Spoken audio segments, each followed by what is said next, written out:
So, with Charlie Parker, of course, Dizzy Gillespie. His last video was not filmed in 2026. I always appreciated Buddha. And it was not filmed in 2025. It was not even filmed in the last decade. Because Sonny Rollins' last video, his final appearance on camera playing the music that defined his entire life, was in 2011 at the New Orleans Jazz and Heritage Festival, under the open sky, with a saxophone in his hands and a crowd before him that had no idea they were watching the final chapter of one of the greatest live performers in the history of American music. Sonny Rollins stopped performing more than a decade ago because of pulmonary fibrosis. And the man who had given his entire body to the saxophone, who let the breath move through him and come out the other end as something that made John Coltrane stop and pay attention, spent his final 14 years in a Woodstock home, housebound, listening instead of playing. That is the last video. The 2011 New Orleans Festival, his white hair catching the light, his saxophone doing the thing it had always done, speaking in a language that no other instrument and no other player could replicate. Sonny Rollins died May 25, 2026 at his home in Woodstock, New York, at the age of 95.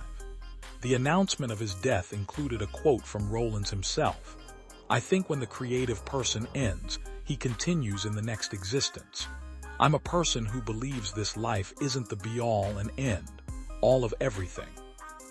He chose that quote, or the people who loved him chose it on his behalf.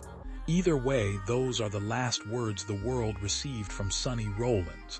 Not a farewell, not a reflection on the career, a statement of spiritual belief, a declaration about what happens when the music stops. The creative person continues, somewhere in some form, in the next existence. Rollins found in jazz a means of social and spiritual commentary, with his tenor saxophone expressing the hopes of African Americans in the civil rights movement, the grief of the United States after the September 11 attacks, and the mystical path he found on extended retreats in India and Japan. That is the range of what one saxophone said across 60 years: civil rights, national grief, spiritual seeking, humor, tenderness, fire, all of it coming through the same instrument, all of it filtered through the same singular, unrepeatable mind. And then in 2012, the breath could no longer sustain it, the fibrosis won, the horn went silent. He penned such now-standard entries in the jazz book as Airegin, Doxy, Oleo, and St. Thomas. He was acknowledged as a jazz voice as groundbreaking as John Coltrane. The compositions remain. The 60-plus albums remain. The 2011 New Orleans Festival footage remains, the last video, the final time the camera caught Sonny Rollins being fully, completely, irreversibly himself.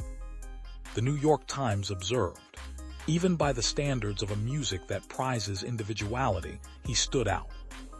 He stood out for 88 years of playing, for 14 years of silence, for a quote about the next existence that the people who loved him chose to send out into the world the same afternoon he left it. The last video is from New Orleans, 2011, the saxophone still singing. And the creative person, as he always believed, continues. Rest in peace, Sonny Rollins. September 7, 1930, May 25, 2026. Thank you for watching.